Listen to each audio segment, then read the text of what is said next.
outside was whitening, till the dog did something frightening. He's got no other place to go. Yellow snow, yellow snow, yellow snow. There you go. Welcome to Stiff Right Hand. Enough of that bollocks. You hate that song, don't you? Yeah. Why? I don't know if it's so much the song or your demented face whilst the song is happening. I love that fucking song. I fucking love Yellow Snow. Anyway, thank you for tuning in again. This is our last Stiff Right Hand in what's been our fledgling year. Yes, our fledgling year this year. And we've got many listeners and many people getting in touch with saying how much they've enjoyed all our episodes. And will there be more in the new year? Yes, there will. And with lots of new guests coming our way, I'm lining them up thick and fast for you.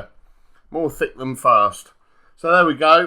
This is our last one of the year, and this is my co-host, Tarnya Allen. But enough of that bollocks. Yes! I did one! Yes! Did I not say it? No, you didn't. Fuck. I did it. In your face. Ooh. In your face. I am the headphones master now. Yeah. I am the king of the podcast. Well, you better fucking have them on then. I don't want those. Oh. Stinking old headphones. I don't want those stinking old These headphones. are fucking good headphones, I love you. Now, where are you all going? I'm going to go. Oh, she's off to give my dinner a stir. Always stirring up. Well, hey, look, this is coming to you. We're a little bit early this week, but obviously you're going to be you're not going to have Stiff Right Hand on your minds this weekend. You're going to be busy wrapping your prezzies and getting mindless drunk and having. Listen, who are you to assume people's Christmas festivities? If they want to have Stiff Right Hand as part of their Christmas, then let them have it. Well, I think that's true. Everyone should have a good Stiff Right Hand for Christmas. Yeah. And still, they're all going to be getting mindless pissed and having sex with someone they don't know and all those sort of things that make Christmas great. Isn't it? Yeah. So, we're here. Okay? We've got lots of things to talk about. We had a lovely... yesterday was... Scarlett's decided to have a... what was it? Like a craft fair, wasn't it? Yeah.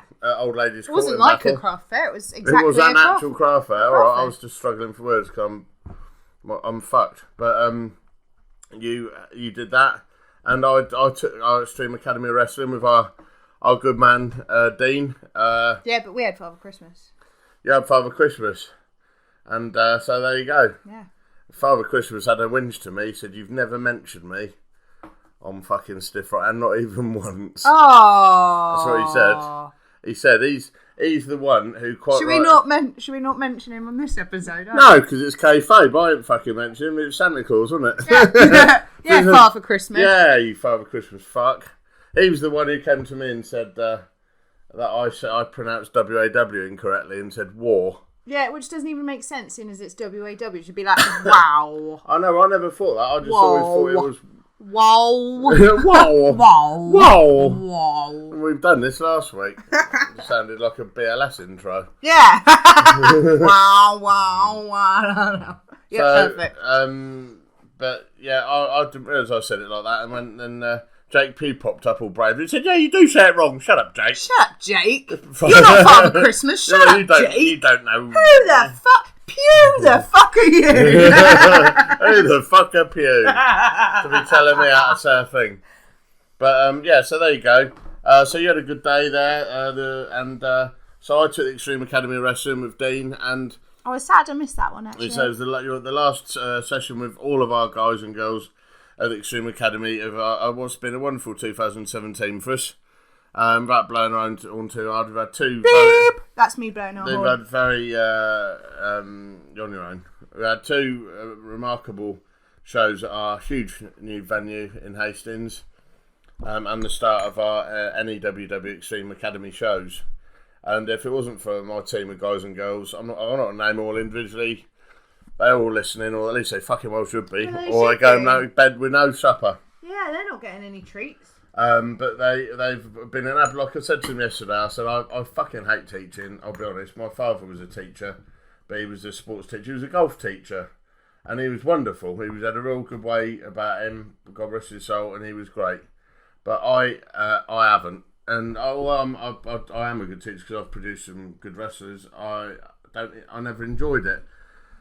until probably this year when I started to see the fruits of my labours coming to fruition, and obviously, you're one of them. Will you stop rattling them things around when I'm fucking doing a podcast? I got distracted. Yeah, it's fucking amateur hour, man. Well, Sound like you're doing percussion. I quite like him. Well, don't. Leave him alone. If you're not eating, you're fiddling. Find something to eat. Okay, fine. That's mildly less than what... Oh. Yes, some I hid earlier. Hey! You ain't going to eat them. We all know you ain't going to eat them. They're well stale. You just had a spite at them.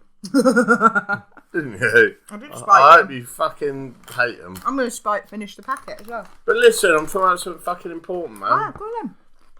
And brief crispy breath from it. It's fucking horrible.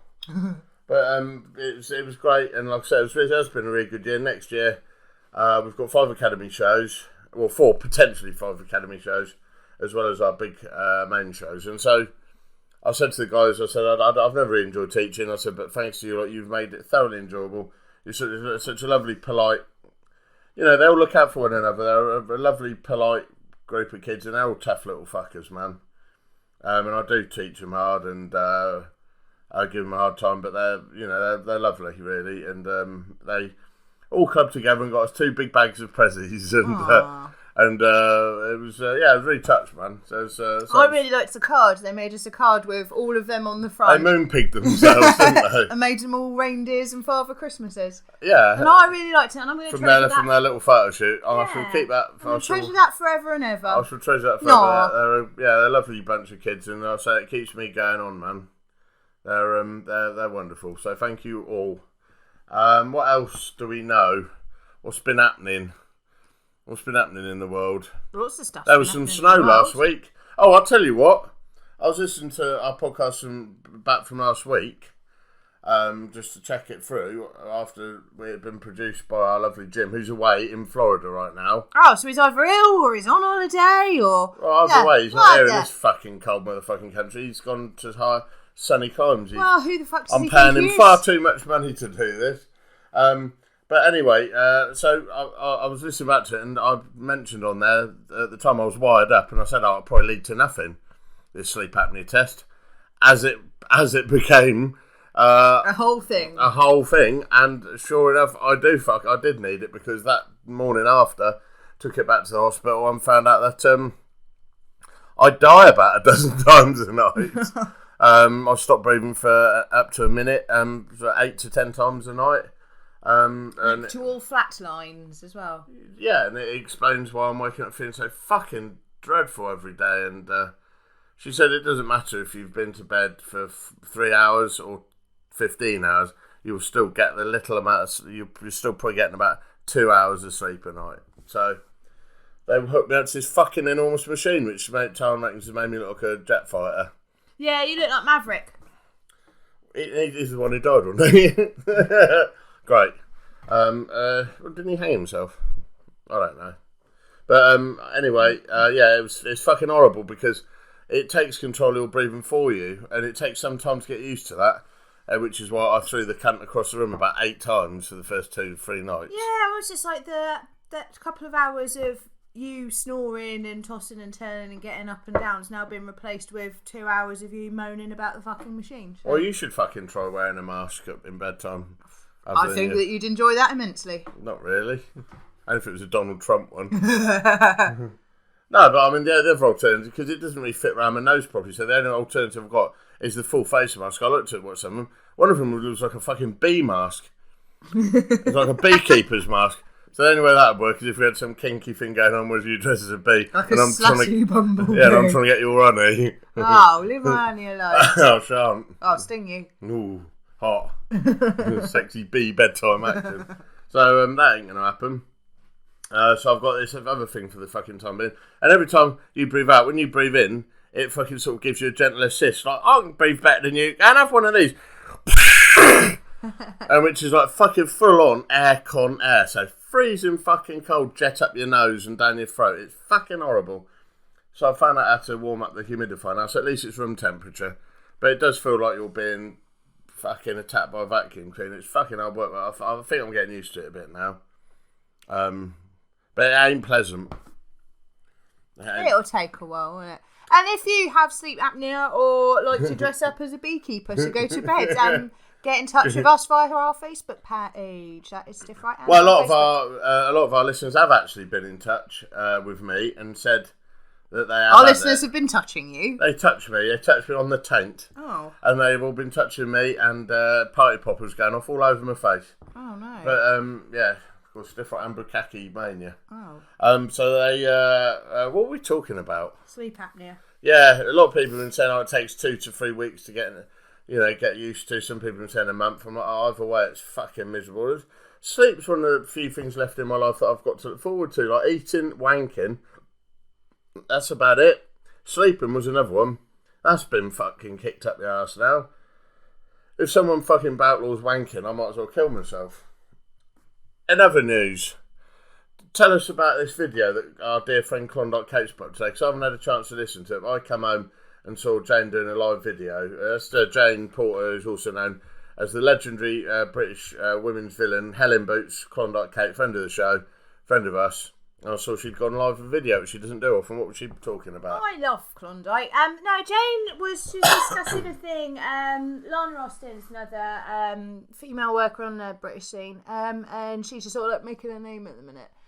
And she has had lots of just lots of abusive stuff with people calling her fat and commenting on her pictures saying she's fat, and she's a nice looking girl and stuff, and she wears like a few sort of like bummy outfits, but like, she's not a chunk by any stretch of the imagination. She's a nice girl.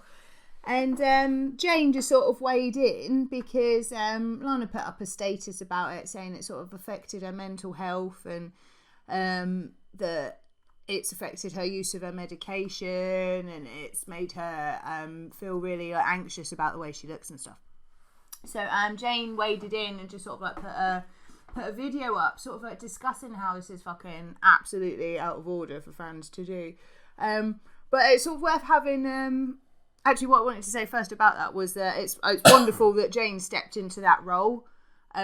Where she is just laying things out and looking out for the girls, and because everybody looks up to her so much, like I know I do. So for her to be in this matriarch role of all of us is absolutely where Jane should be sat, and I fucking love it when she gets a few things off her chest, because she's got a great way with words. But it's so shit that it is part of our job as female wrestlers that we get that abuse. Like I don't get it so much because people just tend to not bother me, because whatever they give me, they're going to get back tenfold in a fucking level 9 shitstorm. So they tend to leave me alone. But lots of the younger girls do get it.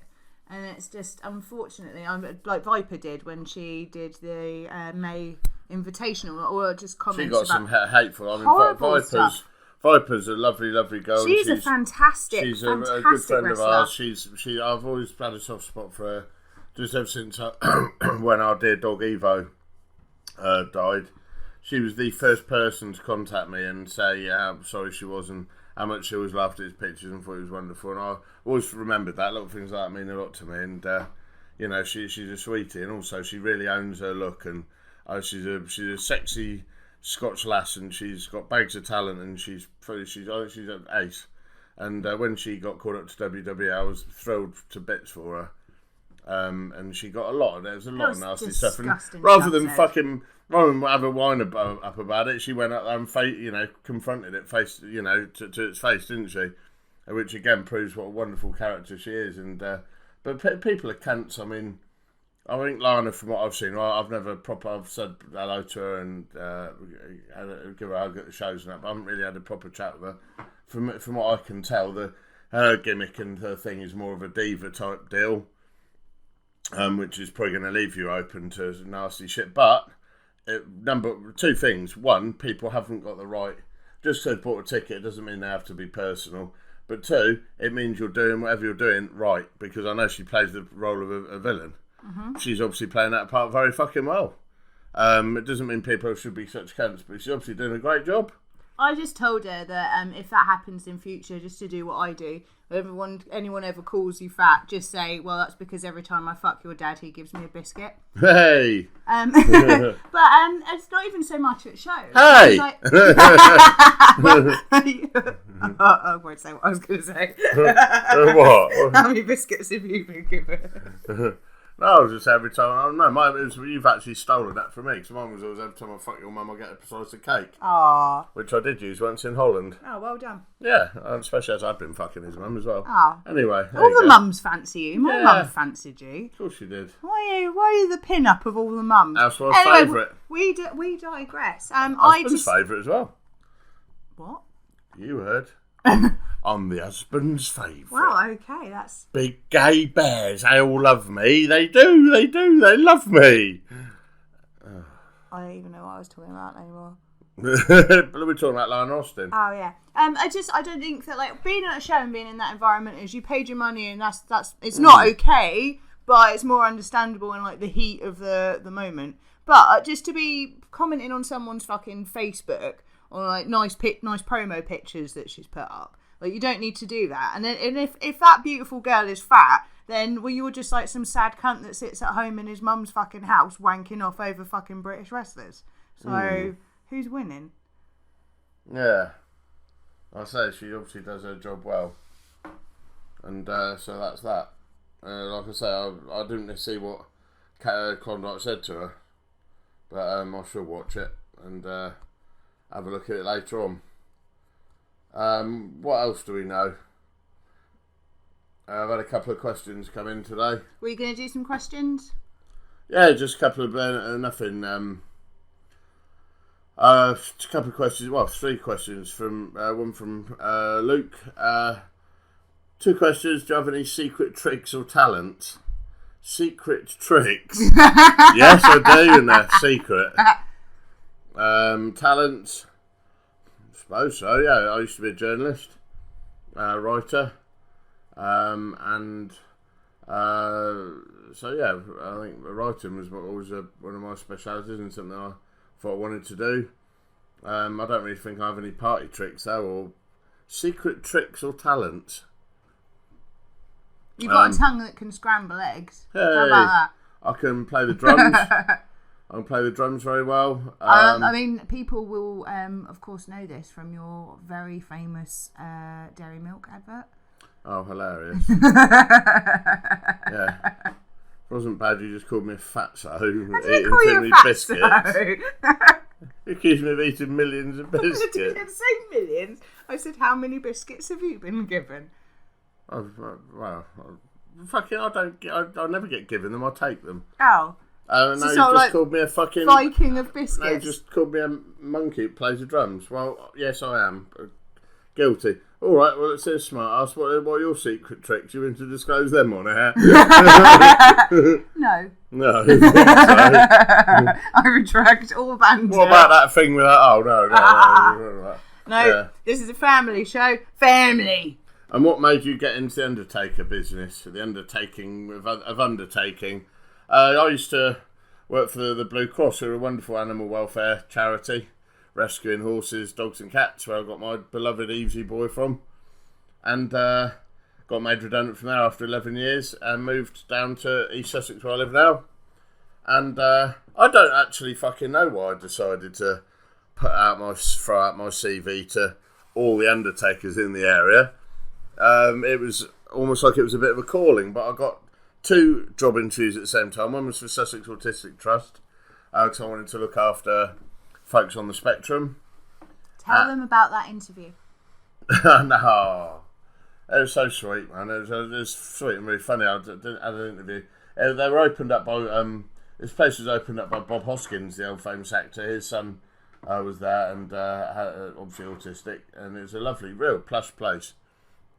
I had the interview, moved on to the next stage, which was potentially a sleep-in job, where you look after these. There were 4 or 5 lads, high functioning autism and Asperger's, and one of them they all had their own funny little gimmicks.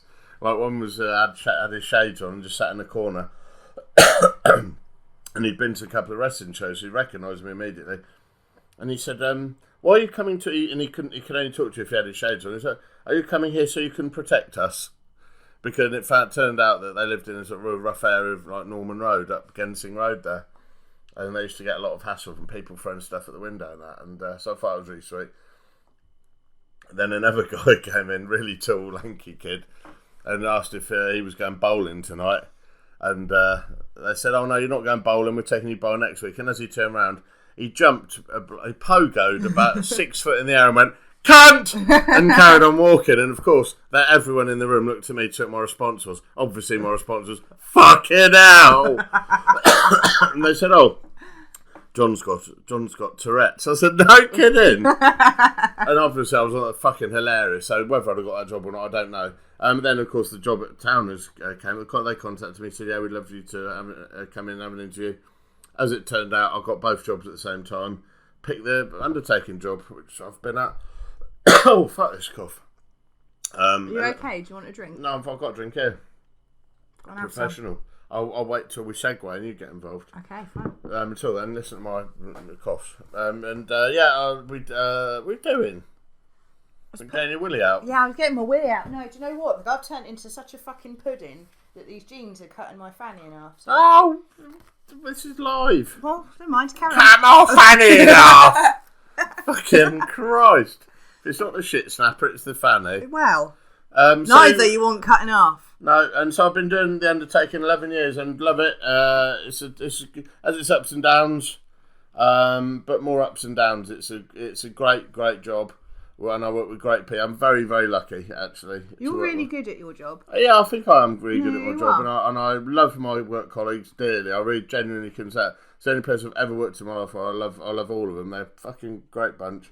And they put up with a lot of shit from me. Well, does you guys have to put up with a lot of shit as well? It's it must be exhausting. I get to see you when you come home from work, and even if you've only done a couple of funerals that day, being around all that emotion must be so mentally draining for you. And it's not a job that I could do, and I have immense respect for you for being able to do it and for being able to give people the last bit of dignity that they can have.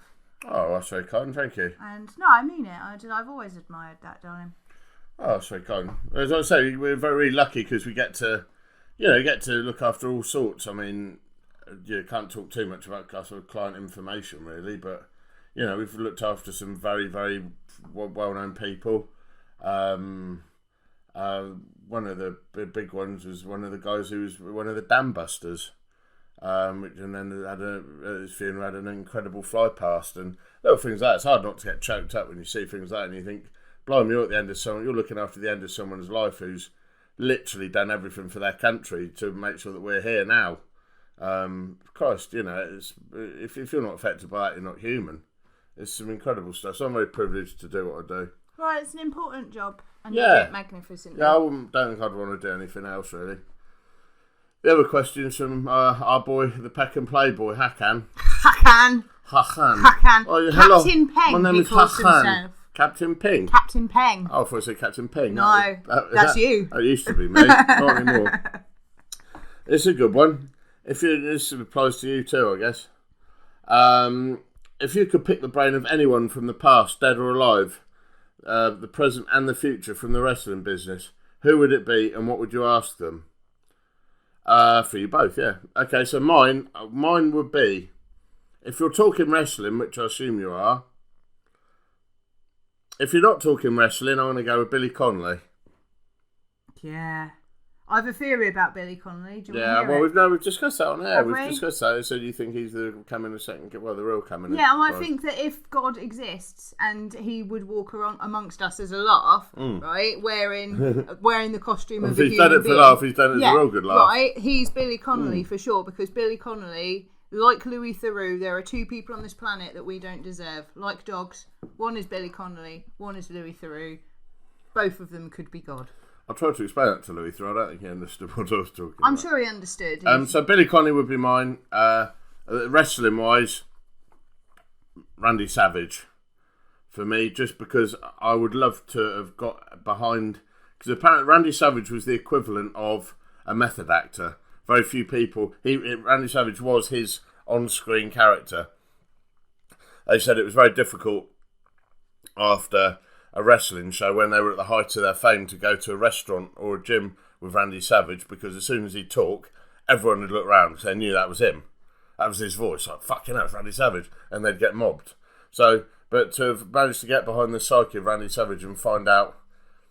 that was always one of my mottos, wasn't it? If you're in trouble, what would Randy Savage do? I'd like to find out so many things from him about his outlook on wrestling, character portrayal and everything. So that would be me. What about you? I'd be interested to talk to the Ultimate Warrior.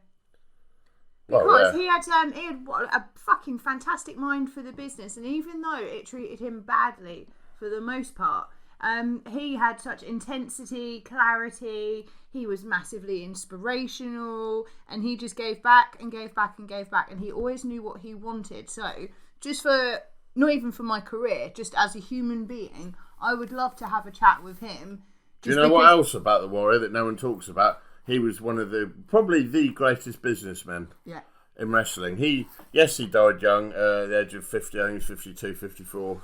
He was immensely wealthy, and everyone says, who slates him, he didn't spunk his money. He didn't go and get stuck in a drink and drugs and go on there with sob stories. He did well with his money. He was a businessman. Well, and he left, like, his wife is absolutely incredible as well. Dana Warrior is worth mentioning her as well, because she's been absolutely nothing but a bastion of class since he passed away, in carrying on his work, his charity work, spreading his messages and his philosophies and everything. And a lot of it's like Eddie Guerrero's wife pissed his legacy away. And she ruined his legacy. Dana Warrior has been absolutely an ambassador for her husband, and a brilliant role model for her goals as well. So, and what about non-wrestling?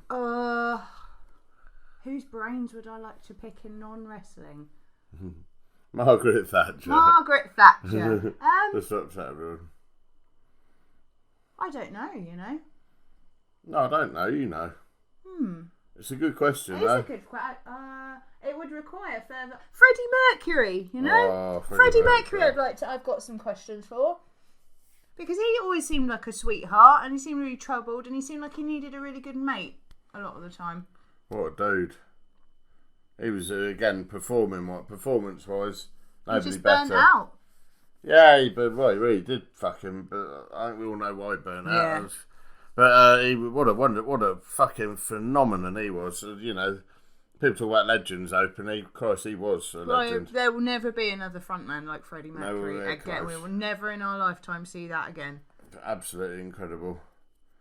But I was listening to a thing today. Let's come away from wrestling a little bit, talking about body resumation.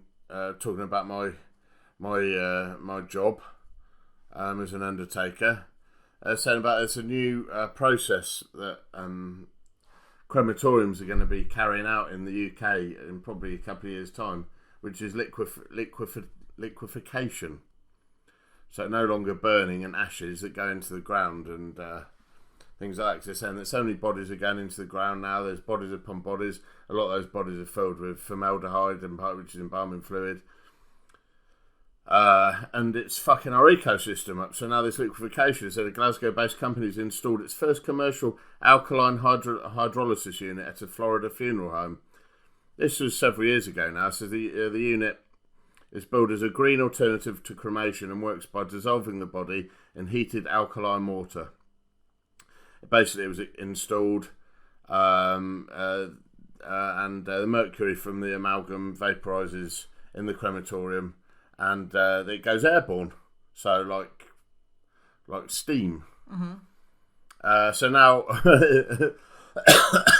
the tabloids have got hold of this over here, and there's one company up north that is managing to do it. But they said a council's plan to offer an eco-friendly alternative to cremation by liquefying the dead has hit a blockage after water companies refused permission for flushing the remains down the drain. Sandwell Metropolitan Borough Council in the West Midlands has approved the installation of £300,000 resometer for water cremations at its Rowley Regis crematorium.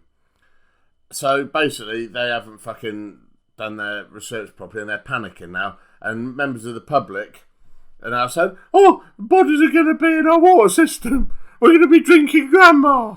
It's fucking... I mean, technically bodies are in the water system anyway. Yeah. But how mad is that?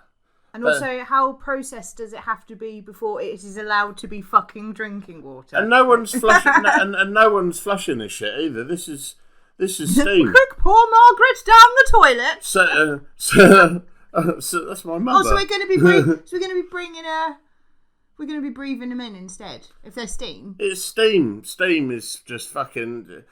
Severn Trent Water has refused the crematorium's request for a trade effluent permit, which would be necessary for disposing of body remnants into the water supply. That's from the Sunday Times. No one has ever said that. The water sector is now waiting on guidance from the Ministry of Justice, Food and Rural Affairs. What's Rural Affairs? Sounds a bit dodgy. Before to set out how alkaline hydrolysis remains should be disposed of. The reason why this is eco-friendly is exactly the reason why it isn't being flushed down the toilet. That's why embalming is often frowned upon, because it's not eco-friendly, because a lot of that shit does get flushed down the toilet already.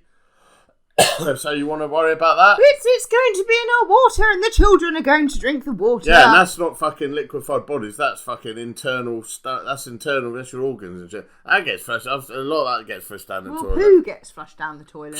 Actual human shit gets flushed down the toilet. So let's, and everything else.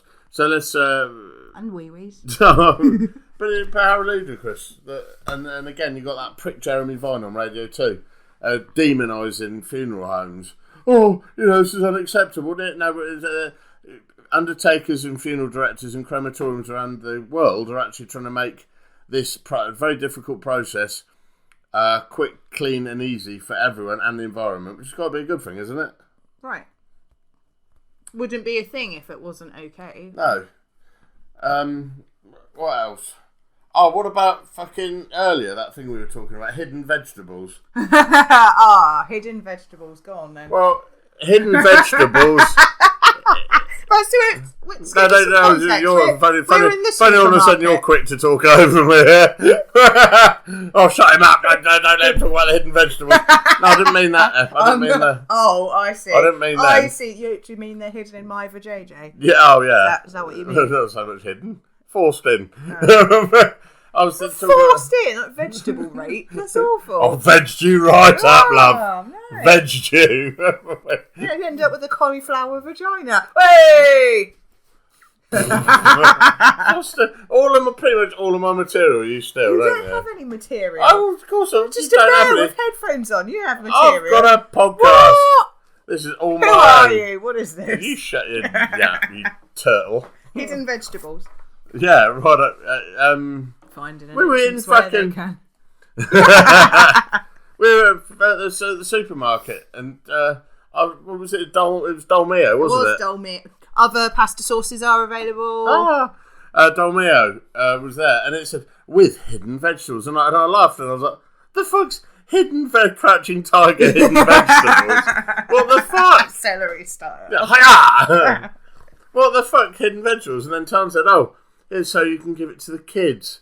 Are you fucking kidding me? Yeah, hidden vegetables, because people are fussy. Wow. I don't like it when things are chunky. I don't like when I can see vegetables. I don't like when I can taste vegetables. What the fuck? Eat your veg, you little cunts. Just eat it.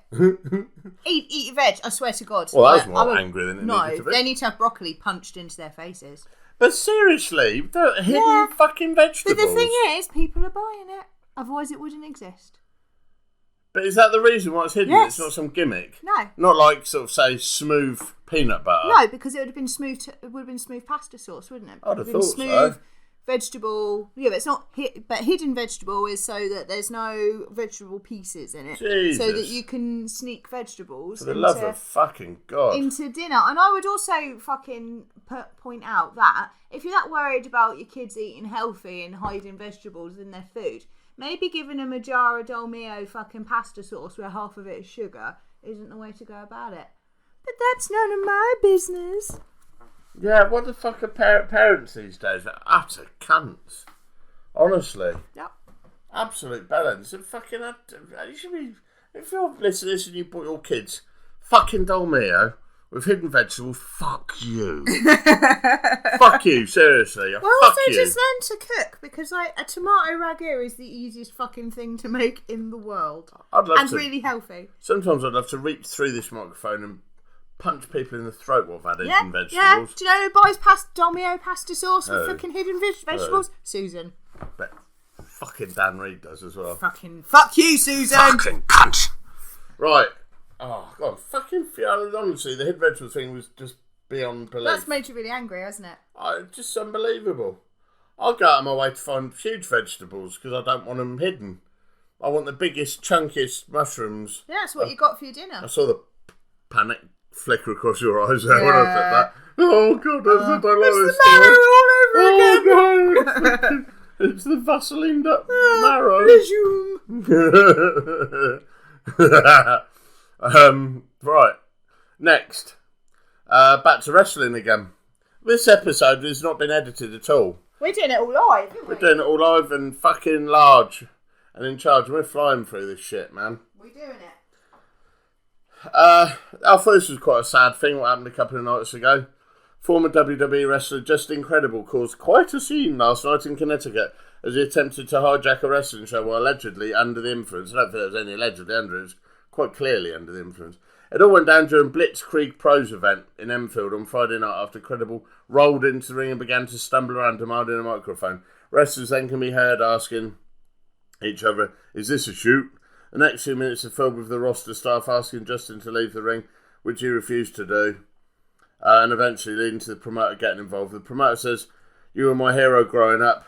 I swear to God, and you're a freaking disgrace right now. I'm the guy that's paying you tonight and asked you not to come here because you reek like booze and you tell everyone that you're sober. You're not.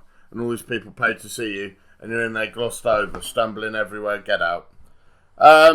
Which is fair enough, really. The guy's paid him apparently fuck all as well, like $150. But then he's accepted it. Disclaimer, shady remark. Was Justin Credible really anybody's hero growing up? No, he wouldn't have been. So I'm just calling bullshit on that. Yeah, people too quick for an hero. No, he wasn't anyone's hero, man. He was Portuguese man of war. Then he was a little prick on the fucking on the outside of the clique. Do you know what I mean? And a gobby You did little a poem then. That was nice. a gobby little dude in ECW. He wouldn't have been a hero, a bit strong. But the point the guy's making is fair enough. And yeah, he gets in the ring and he's got looks like a kendo stick or of some kind, and it's sad, man. It's another case of he looks terrible, and then he put up a YouTube video today, which Diamond Dallas Page made him do. He contacted him and he's like, "Oh man, everything that he's done. DDP's a legend. He's done everything he's done for Jake the Snake and this and that. It's amazing." And Sean Maltman was there and talked me out of suicide and was on the phone to me for an hour. And it's almost like he's doing it because he wants the celebrity notoriety, to me, of being under DDP's wing. Do you know what I mean? It's like, I'm going to be the next Jake the Snake. Stick around and watch this. Nah, man, you don't... There's plenty of rehab out there. Why'd you have to go to fucking DDP? I would just say, like, for old wrestlers, like, DDP has got a really good track record of being able to turn those boys around. Like, as you said, Jake the Snake. Also, he's done some work with Scott Hall. He's helped loads of guys that have formerly done something in the business that are having a hard time with their demons. I just think it's really sad that he was in that position to start with. And I would hope that anyone that feels similarly finds some help, because nobody wants to see that, do they? That's a man that's struggling, however you look at it. Yeah, it was horrible seeing it. And he said himself, one thing I thought was really sad. He said, you guys used to see me on TV, and now I'm actually at rock bottom. I'm at my lowest. And, you believed it looking at him because he looked fucking terrible. His eyes were all hooded over. He just looked a fucking mess.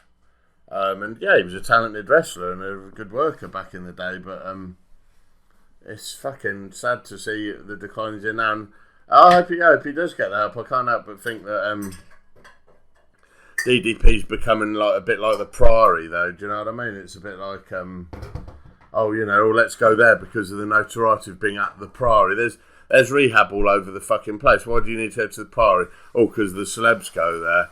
It's almost fashionable to go to the fucking Priory. And I kind of feel like a bit like that about DDP. And then he's so thrown around, the names of Jake Roberts. It's like, no, that's Jake Roberts, Jake Roberts is a legend. You ain't going to be remembered like Jake Roberts, brother. Do you know what I mean? So I kind of hope he's doing it for the right reasons. DDP told him, you have to make this video of you talking on YouTube, saying what you're going to do, and put it up just so we've got a progress. We've got a fucking sequence of progress to look back on over time. But fucking hell, miserable thing to have to watch. And like I say, I don't think. Scott, what's his name? Sean Maltman was I can believe that he was talking to him for an hour on the phone because he was a fucking cool guy, wasn't he? Yeah, when we met him, he was a genuine, nice, respectful guy. I enjoyed his company a lot, and he was a nice guy, and he was very honest. And he was actually a gentleman as well. Yeah, if he ever comes over, I'll get him on the show for sure because he was very, very cool to talk to, and you enjoyed it. So it was nice to hear. It was nice to hear that he'd been there and helped him and sort of chatted to him for an hour and kept him on the phone, made sure he got help and that. I thought it was really nice. But a sad old story, that. Listen. What? I think we should talk about Christmas. Because it is Christmas. Yeah. We're going to be doing Christmas next week. Yeah. On Monday. Yeah. So, come around really quick again. A week today, we're going to be doing Christmas. So let's have a little talk about Christmas. But instead of being like, Christmas is amazing, let's talk about all the things about Christmas that we don't like. Good idea. Because I want to start the ball rolling. rolling. There are many and plentiful reasons. Let me start. Because I've got such a good thing that I hate about Christmas. Go on. One of the things I hate about Christmas is when you go on Facebook and then people put up pictures of their trees with like all of the presents stacked up. Yeah, hate that. And I hate because then that's such a gauche, bad taste display of, oh, look how much money I've spent on my child that's not going to fucking appreciate it. You're just teaching them fucking quantity over quality. And it's just like, spoil your kids. But also, like, I just don't like the bragging. Like, oh, look at my tree with all this. I just don't like that. Yeah, it's disgusting. Right? Absolutely disgusting. I fucking got a lot of friends who do it, and I've put out on Facebook, don't do it. It's gauche, it's brash. There's people out there that can't, haven't got anything. Tacky. It's tacky. And then more than anything, it is tacky. Because I bet you what's in those fucking underneath that wrapping paper is a load of old shit as well. So yeah, don't do it, guys. It's shit and tacky, and it's quite nasty. Don't do that. Go on, throw another one out there. Oh, have you got nothing? No, I've got fucking loads. Okay, well, you do one. Carol singers. Carol singers, really? Yeah. All right, go. They're smug. Hit me with carol singers. Don't literally hit me with some carol singers. Don't you ask me twice. Right, that's domestic violence. No, we said the other week, didn't we, about carol singers? Weighing in at £180, Carol Singers. She'd be already in the ring, wouldn't she? Yeah, she's already in the ring. She'd be in the ring already. She doesn't even have knee pads, Carol Singers. After the adverts. Oh my God. Yeah, sorry, that was the chair. Yeah. So, no, Carol Singers, awful. I've said that as if she was a woman then. She's a bad person. She's got shit hair. Do you know what? I've always felt like, what was that song, Baker Street, years ago, with the saxophone solo in it? Almost. That one. Yeah. You're such a shit out. But I always felt the person who was playing that was really smug. Yeah, it sounds smug. I bet the person was singing. Yeah. I bet he was wearing sunglasses indoors. Apparently, the urban legend was that it was Bob Holness from Blockbusters. But apparently it wasn't. No, it wasn't. But that was always the urban legend, which was really random. Can I have a pee, please, Bob? But it was really fucking... I always felt that guy was really smug. That's how I feel about carol singers. Yeah. Every single one of them. Oh, you're smiling, you're getting into it. No, there's no way to win with me either, because you're either not getting into it enough and therefore you're a fucking idiot, or you're getting into it too much, then you're a smug cunt. So you've got no grounds to win with me. I so need to get this straight. All of them, because what if you're at a nice Christmas market and then there's some Victorian dressed, authentic looking carol singers at an event? Yeah. Do you hate that? Have you ever seen that? Well, because I know Muppet Christmas Carol. Yeah. Yeah, Can't get everything you've seen in life off the Muppets. Everything I know is off of the Yeah, Muppets. I know. The Muppets That's the raised problem. me. They're my family. I know. Right, but... Really stupid felt life. Felt life. I fucking hate children carol singing. Oh. I don't like people... No, just children. Yeah, alright, yeah, okay, I do. Full stop. But, like, when people knock on your door and then sing carols and then want you to give them money, like, I'm going to give you some advice. Fuck off. There you go, Merry Christmas. But I fucking hate it when children... I never thought I was a miserable one. No, it's just because like, we work in a little village. So, this time of year, do you not have any idea how many classes of children come and sing? And I say sing, that's inverted commas sing, like shout tunelessly Christmas songs at me. And by the way, children, just going to ruin your lives here, fucking Let It Go from Frozen, not a Christmas song. Ooh. Not a Christmas song. Also one of the worst songs in the world, so please, not that one. Who says it's a Christmas? Is that the general consensus? No, it's just because we get a little bit of Ding Dong Merrily on High, followed by Let It Go. Always. It's always in the set. Always. And if you've got to be busting in Disney songs to make the kids pay attention to these songs, then fucking pick something from Muppets Christmas Carol, because that's Disney. What else? You do another one. Alright, Christmas cake. Yeah, Christmas cake's better than it ought to be. Right, so there's this thing at the minute where people have discovered that Christmas cake tastes really good with some cheeses, like a soft Wensleydale or a Shropshire or even a mild cheddar, because of the texture, the booziness, the fruitiness. It works. It shouldn't work, but it works.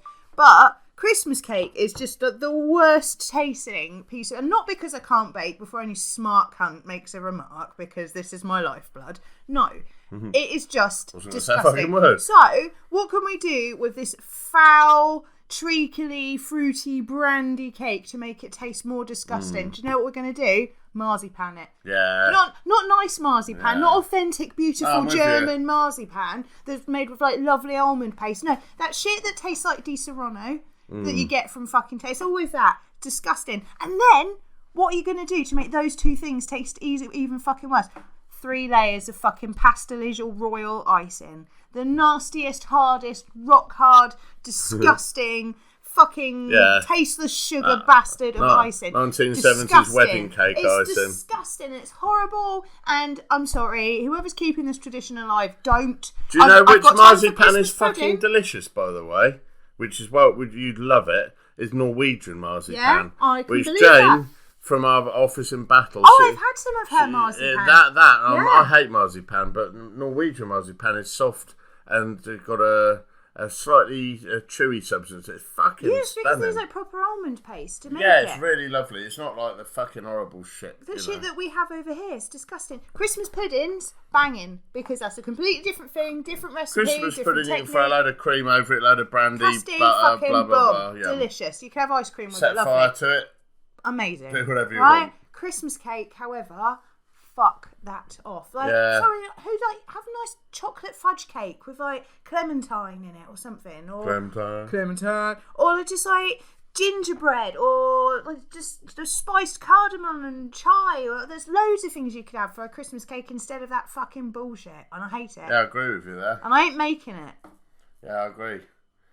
Christmas fucking music. The radio. I daren't fucking put the radio on at the minute because it's...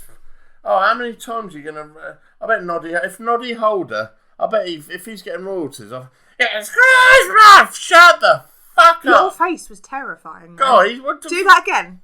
No! I nearly had a fucking aneurysm doing that. Fucking prick. Shut up! Do you know which one I really hate? Roy Wood and fucking all... It's the same shit every year. The only one that was... Right, let's get this straight right now.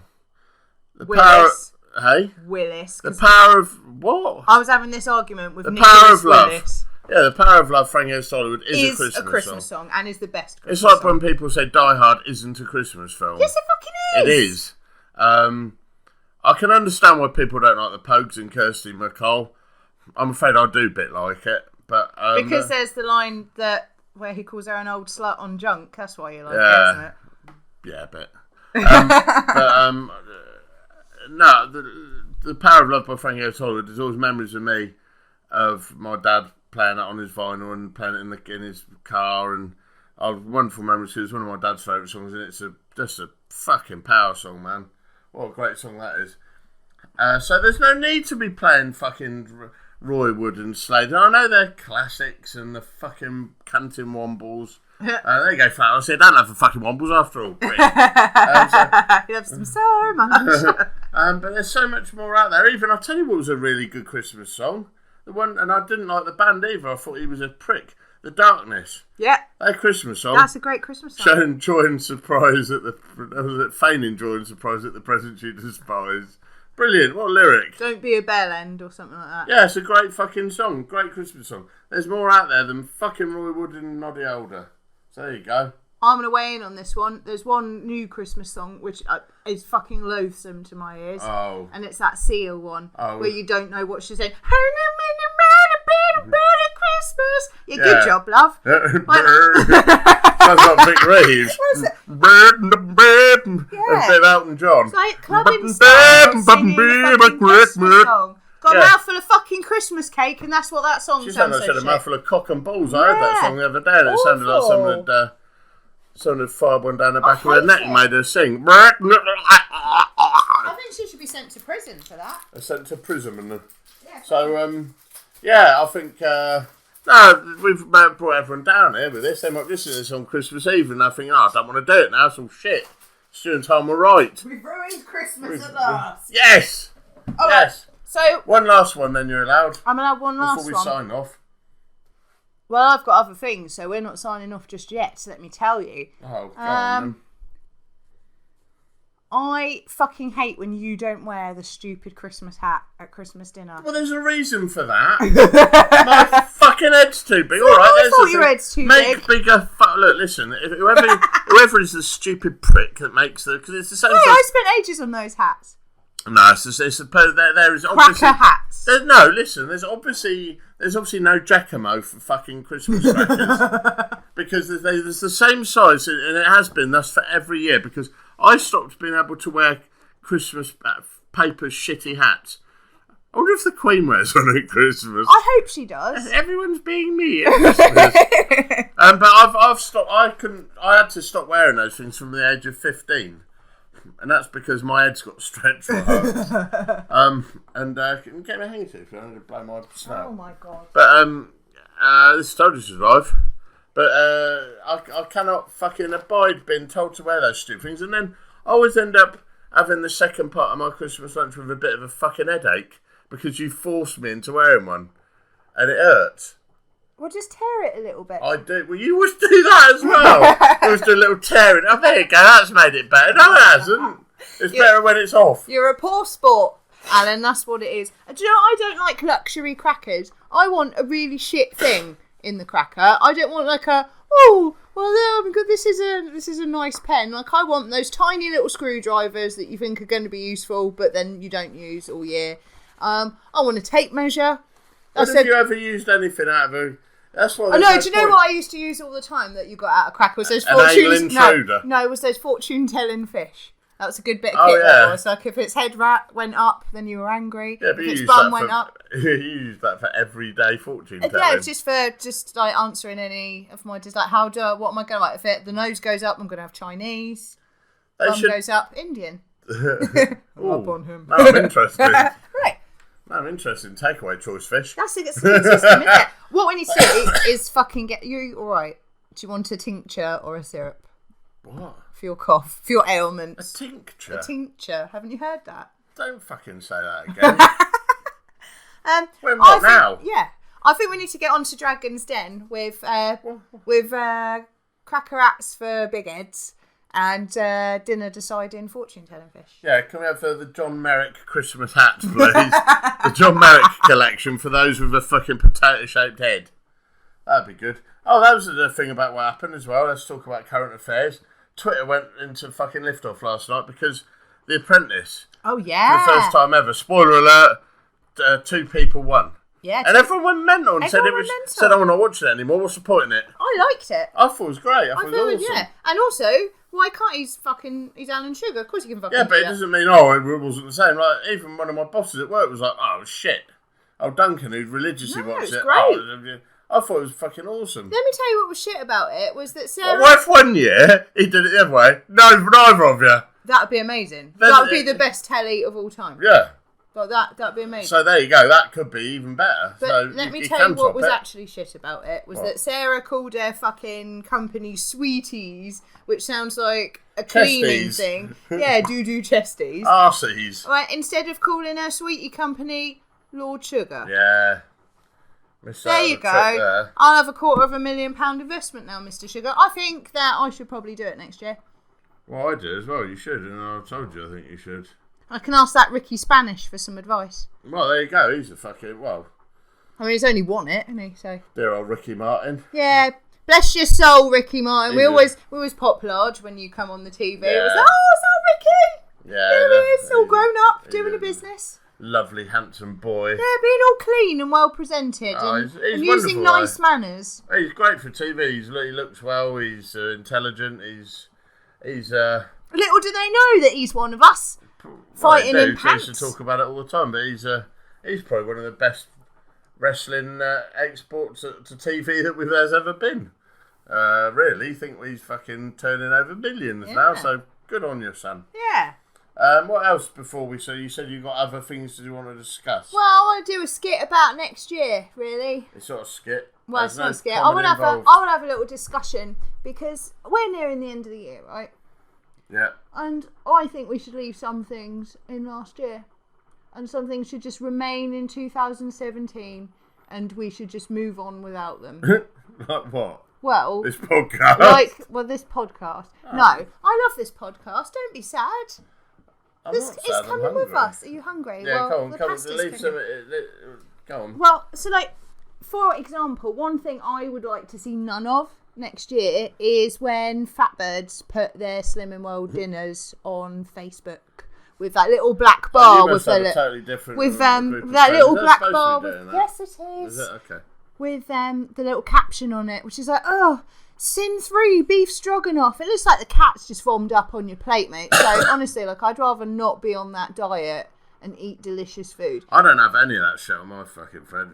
You mention all Fatbirds in there. Well, I'm sorry, but I'm going to question the validity of a diet or eating plan that says that you can eat rice pudding as long as it's made with cream soda, but not an avocado. Rice pudding with cream soda? Yeah. Curtain up on that. That sounds great. That sounds fucking disgusting. Anything with cream soda is good. Rice pudding made with cream soda instead of milk. No, I'd be interested to try it, if I'm honest. That's going to be disgusting. I want to try it. Well, you're not going to. I want to try it. You're going to try avocado.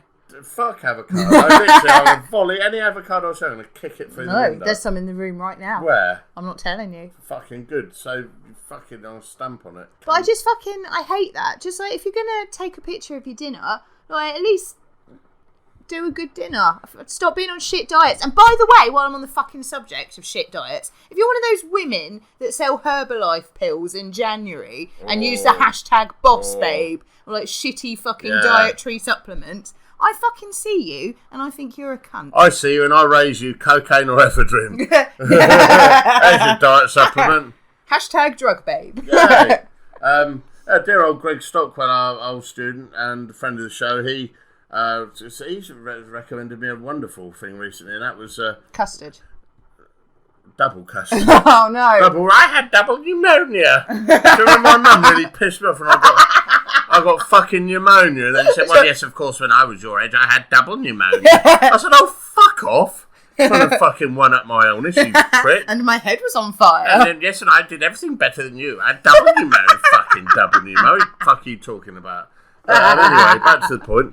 No, Greg was talking about Marmite spaghetti, and you said, I've had it. I don't think I have had it. Yeah, you have. It's Well, you can it's tell a me Nigeria anything. recipe. It's one of the things I did it for you one night Yeah, after no, work but- as a snack before dinner. I haven't done it for Oh, you as a right, dinner. no, it's ringing a bell. But yeah, I want it again. Make it me more.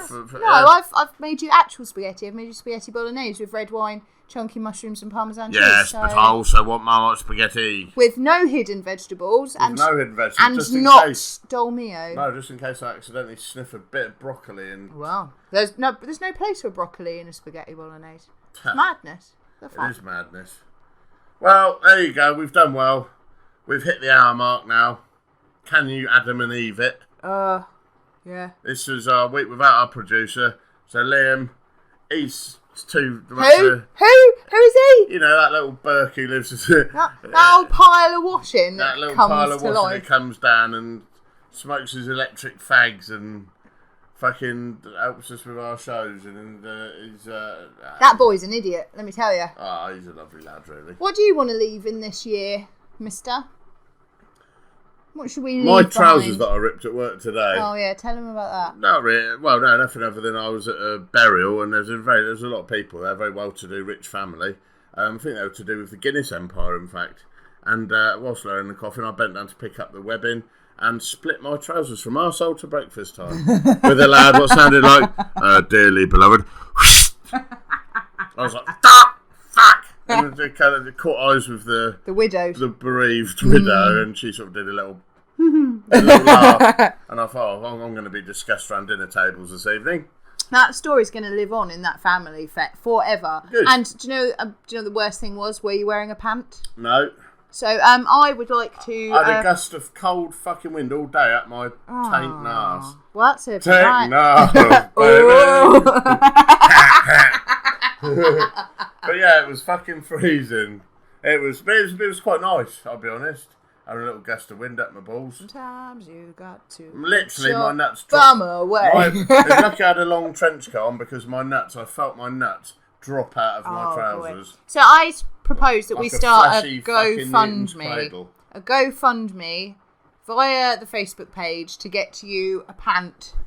Get me a pant, get me a pant, get me a pant, and get me a pant. Because you need to stop wearing a pant to work because this is ridiculous. Stop showing widows your ball bag. I wasn't. Don't get me in trouble. I had a trench coat on.